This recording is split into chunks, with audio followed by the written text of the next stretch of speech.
France does not own the Channel Islands due to a complex historical, legal, and geopolitical context that has evolved over centuries. To provide a comprehensive explanation, let's delve into the history and key factors that have contributed to the current status of the Channel Islands. The Channel Islands, which include Jersey, Guernsey, Alderney, and Sark, are located in the English Channel, off the coast of Normandy, France. Despite their proximity to France, they have been under the jurisdiction of the British Crown for several centuries. The reasons for this date back to various historical events and treaties. One of the earliest influences on the Channel Islands' status was the Norman conquest of England in 1066. William the Conqueror, who was Duke of Normandy, became King of England, unifying the two regions under his rule.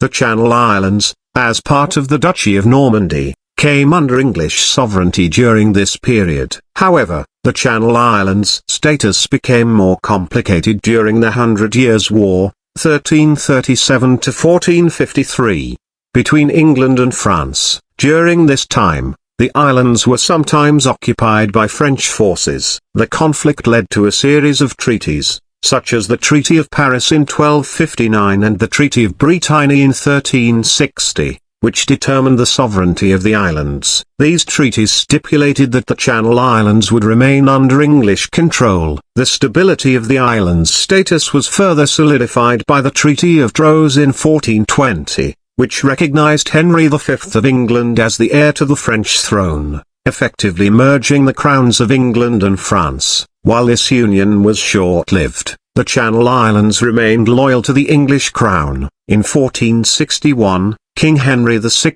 of England granted the islands to Sir Hugh Vaughan as part of his loyalty during the Wars of the Roses. Vaughan's heirs later sold the islands to the French crown in 1462. However, this transfer of ownership was disputed, and the islands continued to recognize English sovereignty. The islands' allegiance to the English crown became more defined in the 17th century when they declared their loyalty to the newly established Commonwealth of England under Oliver Cromwell. This declaration helped secure their status as British possessions. During the Napoleonic Wars in the early 19th century, the islands faced threats of French invasion, but they remained under British control. The islands' residents, known as Channel Islanders, fiercely resisted French attempts to take over. In 1852, the islands' legal status was further clarified when they were formally designated as Crown dependencies. This designation meant that, while they were not part of the United Kingdom,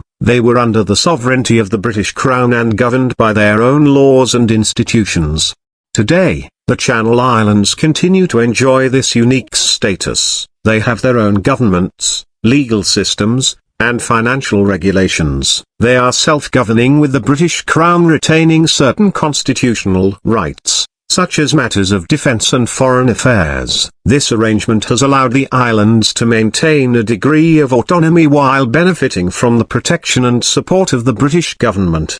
In conclusion, the Channel Islands' historical ties to the English Crown, a series of treaties, declarations of loyalty, and legal designations have all contributed to their status as British Crown dependencies. While they are geographically close to France, their historical and legal connections to England have kept them under British sovereignty. This complex history and legal framework have ensured that France does not own the Channel Islands today, and they remain a unique part of the British Isles.